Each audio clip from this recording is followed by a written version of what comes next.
Welcome back. It's Monday. Transparency has always been really key for us. You know, I told you at the end of the last segment that about this Woodruff case and that it was still going on in Georgetown. It was actually just starting last week, but now's the date to update it. We were successful in convicting Woodruff, 31, of Georgetown. He actually killed his uncle, Roger Woodruff, and I don't know if this was his aunt or her name's Deborah Goings, but he killed both of them. And these two were, Woodruff had gotten addicted to drugs and was just acting out, and these, his uncle, Roger Woodruff and Deborah Goins, allowed him to come stay at their house. He didn't have anywhere else to stay. So no good deed goes unpunished. Woodruff was accused and now convicted of killing Roger Woodruff and Deborah Goins on May 21st, 2021. We had this case started on Monday. It lasted through Thursday, and then closing arguments were on Friday. Jury took a couple hours to look over everything and found him guilty. Woodruff got 2 life sentences. Now he's got another pending murder charge in Georgetown where he was out on bond and killed another guy. So you might say, well, what are you going to do with that? Are you going to retry that case or try that case?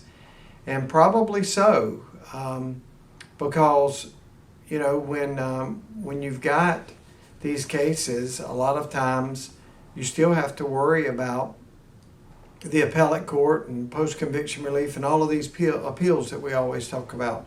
So certainly if the Supreme Court sees that he's convicted on 3 murders, then maybe they let that thing stand throughout the first 2 murders. But I do understand the sentiment that he's only got 1 life, and that's supposed to mean for the rest of his life. But if we do go forward on that other murder case, that is the reason for it.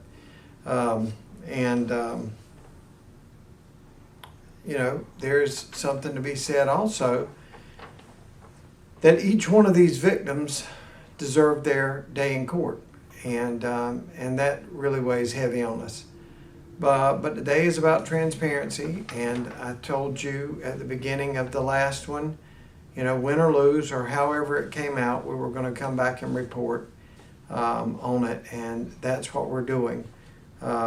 It's not to pat anybody on the back, but I hope if this short video each week does anything, it's to pull back the curtain so that you can see what your criminal justice system is doing. And we work very hard. This is not to be around there bragging or saying, we did this or that, because I promise you, if we lose one, we're going to let you know about that too.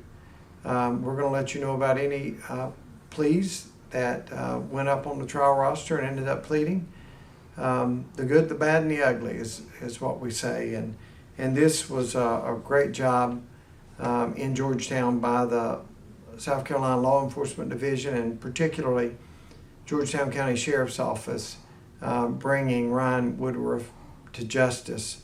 So congratulations to all of those involved. But there's another pending murder out there, and we'll sit down and discuss that. We started on it again today, but we will figure out where we go from here on the rest of the murders.